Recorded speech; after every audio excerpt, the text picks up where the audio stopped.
capitaine au capitaine. Mon capitaine, il n'y en a qu'un. Oui. Et il y en a 4. Et on a il y a 4. un classement. Oui, parce qu'il y a eu un vote bulletin secret au Paris Saint-Germain hier au centre d'entraînement du PSG et est arrivé en première position Marquinhos. On vous avait donné les informations, mais selon nos confrères d'RMC, eh bien, on a le détail des votes, en tout cas le classement final. Et Kylian Mbappé arrive en 4e position, donc 4e capitaine du Paris Saint-Germain, derrière Danilo et Kimpembe. Alors Benoît, je vous garde un peu sous le coude comme ça, comme on en a beaucoup parlé ensemble hier, comme on vivait ça quasiment en direct. Là maintenant, on a le résultat définitif. Anthony, je commence avec vous. Ouais, c'est important que fumée blanche.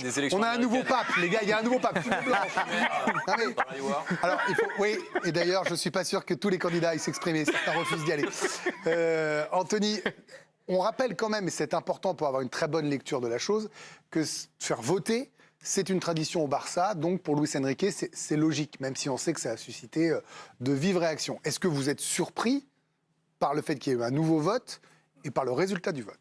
Oui, c'est ça. Ce qui peut être logique, c'est qu'il y ait un vote, qu'il y en ait 2. C'est déjà plus particulier parce que... Oui, mais vote à main levée, attendez. Oui, mais à ce moment-là, dites tout de suite, si vous êtes la direction du PSG, on vote à bulletin secret. Voilà. Parce qu'en faire un deuxième, c'est forcément interprété ensuite comme un désaveu du premier. Et là, ça devient gênant. Après, c'est un peu comme les sélections de classe. Est-ce que c'est un concours de popularité ou est-ce que c'est autre chose? Moi, ça ne me choque pas que les Parisiens ne désignent pas Mbappé comme capitaine parce que déjà, ils sont un peu comme tout le monde. Ils ne savent pas combien de temps il va rester.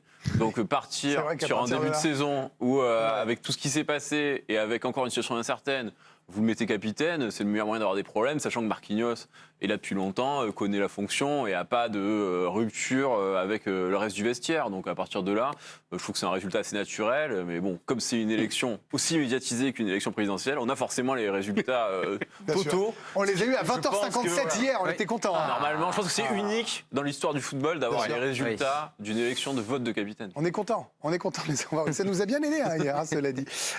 Nabil Djellit, bon, c'est vrai qu'on ironise forcément un petit peu, et puis après tout c'est de la légèreté, on n'est pas non plus là pour rendre ça comme une élection présidentielle. Sinon, ça reste que du foot, tu peux essayer les coups d'État, ça marche. Oui, les coups d'État aussi. C'est la prochaine étape. Est-ce que vous pensez que ça en dit long sur le statut des joueurs? Parce que hier, Ludo Obraniak ou Benoît disaient que Luis Enrique, de toute façon, lui, capitaine, pas capitaine, il allait faire du turnover. Non, mais c'est difficile à interpréter, à décrypter, parce qu'on ne vit pas à l'intérieur du groupe, on ne connaît pas les ressorts psychologiques, on ne connaît pas les modes de fonctionnement, l'antériorité, Est-ce que ça vous embête, par exemple, que Marquinhos, qui a connu quelques échecs majeurs au PSG, soit encore capitaine alors qu'il y a eu un grand balayage? Non, ça ne m'embête pas, parce que c'est-à-dire que pour moi, c'est quand même un capitaine de circonstance, un capitaine en partie par défaut, mais c'est quelqu'un quand même qui a un vécu avec le Paris Saint-Germain, qui est respectable, qui a une légitimité. Maintenant, si vous me demandez celui qui devrait être capitaine dans l'absolu, s'il se projetait avec le club, oui, c'est Mbappé, il est avec l'équipe de France. On sait qu'avec l'équipe de France, il ne va pas changer de nation. Donc c'est un désaveu ou pas? Pour moi, c'est un double désaveu. Il y a quand même une lecture politique, qu'on le veuille ou non. Désaveu pour le Paris Saint-Germain qui refait une élection. C'est quoi ce truc-là? Enfin, je veux dire, c'est une élection qui infirme la. Enfin, voilà. C'était peut-être une façon de faire passer Mbappé capitaine de manière. C'est surtout insultant pour Marquinhos, quoi. Bien sûr. Enfin, ils l'ont pas fait jouer contre là Lorient. où c'est gênant, là où c'est gênant pour Mbappé, peut-être que lui, il a rien demandé dans l'histoire et eux essaient de le mettre dans le confort maximum. Donc dans cette séparation séduction, même avec le capitana, pour qu'il se sente responsable. Non, ce qui est un peu embêtant pour lui dans l'histoire, moi je suis désolé parce que on a le droit aussi de se marrer un peu, quoi. Bien sûr. Il finit pas deuxième, il finit quatrième. Et il finit quatrième derrière des joueurs comme Kimpembe qui joue pas depuis X temps, même s'il incarne un peu l'identité parisienne, mais bon. Par rapport à Mbappé, pas beaucoup plus maintenant, puisque ça fait un moment qu'il a, ça fait 6 ans qu'il a. Il y a des nouveaux, il y a quand même beaucoup de nouveaux joueurs. Et Danilo, qui, à mon avis, pourrait être le vrai capitaine. Parce que lui, finalement, c'est un peu, vous savez, c'est comme les élections présidentielles, il y a une dualité, puis parfois il y a le troisième homme qui arrive et qui double tout le monde. Et lui, il me donne cette impression-là. Et surtout, c'est qu'il n'y avait que, comme le dit Loïc Tanzi dans l'équipe aujourd'hui, il n'y avait que 5 possibilités pour les joueurs. Donc il finit 4e sur 5, pas 4e sur un groupe de 30. Donc c'est important de jouer. Je crois que Raphaël, Il y avait Marco Verratti, non, mais je laisse finir. Mais alors Marco Verratti, excusez-moi, mais alors moi je. C'était le 5e, Marco Verratti. Il y avait 7e. Voilà. Et finalement, ils n'ont pas pu venir. Non, mais concernant alors on revoit. Ils ont hésité à mettre Jean-Marc Pilorget, ça va se voir. On revoit le classement des 4 capitaines. Non, moi, ce que je voulais vous montrer, c'est l'influence de Marquinhos, finalement, qui est au XXIe siècle le deuxième capitaine, enfin en tout cas qui a joué le plus de matchs en tant que capitaine de l'histoire du Paris Saint-Germain. Il y a l'indéboulonnable Thiago Silva, son compatriote. A priori, il ne le doublera pas, mais voilà, c'est 157 matchs en tant que capitaine Marquinhos, devant Paoletta, devant Makelele, devant Fred Déu. au XXIe siècle. Et Nabil parlait du grand perdant Kylian Mbappé. Oui, parce que finalement, c'est le joueur qui porte le Paris Saint-Germain depuis 3 saisons. La saison dernière, impliqué sur 43% des buts du PSG. Il y a 2 saisons, sur quasiment 60% des buts du PSG. Donc oui, le grand perdant, celui qui porte le PSG depuis 3 grosses saisons, c'est Mbappé. Et il n'obtient pas ce brassard de capitaine. Pour moi, c'est un terrible désaveu, mais je suis quand même très rassuré. Parce que moi, si je suis un joueur du Paris Saint-Germain, jamais je ne nomme Mbappé capitaine. Mbappé, c'est vraiment le symbole de l'ultra-individualisme, de l'individualisme forcené. On le sait, il veut battre absolument tous les records. Et là, il y a une scène qui m'a frappé encore une fois avec Mbappé, et j'étais énervé devant la télé. C'est qu'à un moment, il y a le pénalty pour Toulouse. Pénalty en plus évident. Et là, Mbappé, il n'est pas capitaine. Et il vient encore, mais pendant 10 minutes, il vient choindre auprès de l'arbitre. Et il vient. Moi, je serais capitaine du Paris Saint-Germain, j'aurais dit à Mbappé, non mais attends, qu'est-ce que tu fais là en fait? Retourne où t'es en fait. Parce qu'Mbappé. Personne ne peut dire à Mbappé retourne. Bah si, mais c'est ça le problème. Mais c'est ça le problème. Dans toutes les équipes, il y a 5 ou 6 mecs de Oui, mais sauf que là, justement, il n'y en avait pas beaucoup, il y avait quasiment que lui. Et surtout, c'est que Verratti jouait pas. Non, mais Mbappé, il y a un moment donné, il faut qu'il s'occupe du terrain, il faut qu'il s'occupe de lui. Et je trouve qu'il devrait. Et moi, je suis très heureux qu'il ne soit pas nommé capitaine, parce que déjà, il a tout au Paris Saint-Germain, il fait ce qu'il veut depuis des années, il nomme les gens à la communication, il fait ce qu'il veut, c'est lui le patron du Paris Saint-Germain. Et je suis très content qu'il y a un moment donné, là, il y a un groupe, ils avaient 5 choix, eh bien, ils n'ont pas pris Mbappé, même il est loin en classement. Et je trouve que c'est quelqu'un qui doit, cette année, ne pas être le leader, je trouve, mais il doit aussi accompagner le mouvement. Il ne doit pas trop en faire. Là, on a vu encore quand il y a eu le but, on a eu l'impression qu'il a marqué le but en finale de Coupe du Monde. Et je pense que Mbappé aussi, s'il y avait eu un brassard, ça aurait été encore des choses. Encore, on en aurait parlé. Et je pense que la saison du Paris Saint-Germain passera aussi par Mbappé, peut-être pas toujours en première ligne. De toute façon, quoi qu'on en dise, le port du brassard, c'est toujours un sujet touchy, délicat. Déjà au Paris Saint-Germain, souvenez-vous, la saison dernière, Christophe Galtier désigne Kylian Mbappé vice-capitaine. C'était notamment lors du match contre Pays de Cassel. Il porte le brassard de capitaine parce que Marquinhos est sur le banc. Un statut qui était réservé jusqu'alors à Presnel Kimpembe. Et ça ne lui a pas du tout plu à Kimpembe. Il l'a fait savoir sur les réseaux sociaux.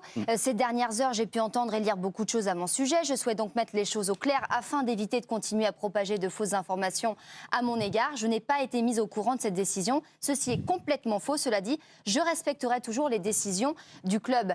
Christophe Galtier, dans la foulée, avait dû s'expliquer et l'ancien entraîneur parisien avait mentionné une erreur de communication.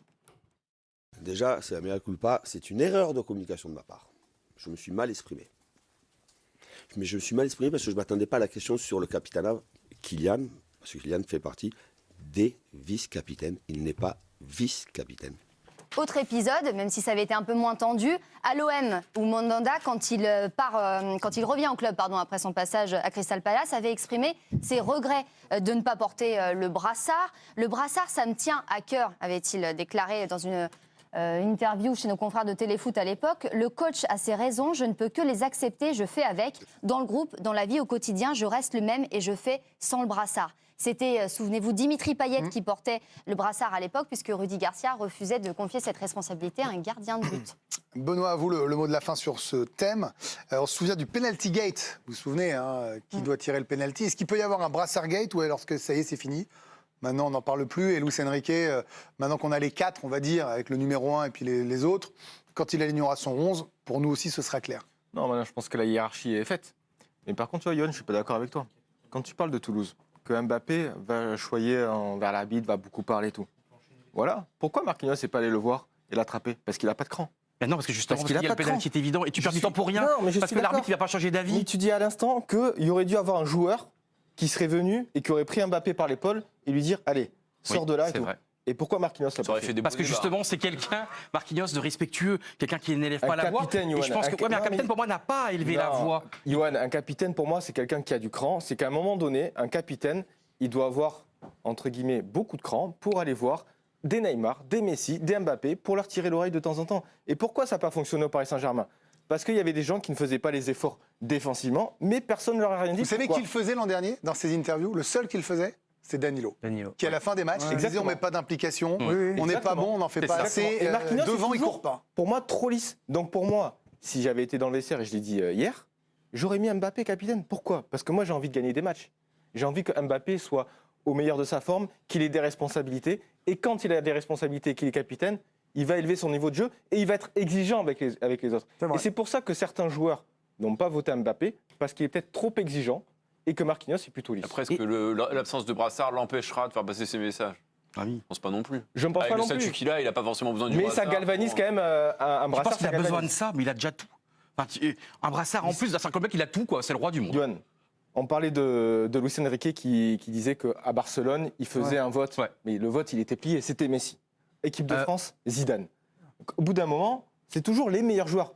Real Madrid, Portugal, Cristiano Ronaldo. Et pourquoi Johan, on ne fait pas l'interview de Benoît Moulinas. Juste, on va écouter Rafou. En tout cas, la tendance, elle est intéressante parce que quand on regarde dans les autres grands clubs européens, pas comment ça se passe, mais qui est le capitaine, eh bien, ce ne sont pas toujours des titulaires. Ça peut rejoindre la thèse de Danilo, finalement, qui serait titulaire à la place de Marquinhos. C'est Nacho qui a été nommé capitaine au Real Madrid et ce sont souvent des défenseurs. Sergio Roberto au Barça n'est pas titulaire.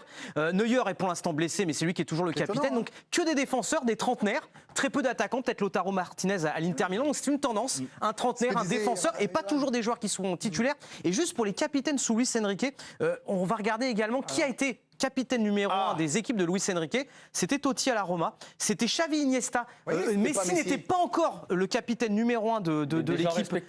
Mais voilà, mais c'était Xavi Iniesta qui était devant. Et quand il était sélectionneur, ça a d'abord été Sergio Ramos et ensuite Sergio Busquets. Donc aussi des joueurs très expérimentés, trentenaires, et pas d'attaquants, sauf Totti. Bon, là, pour le coup, Marquinhos, il coche pas mal de cases, même s'il n'est pas trentenaire, mais il est là depuis tellement longtemps, il est au PSG depuis ses 18 ans qu'on peut imaginer qu'il a ça.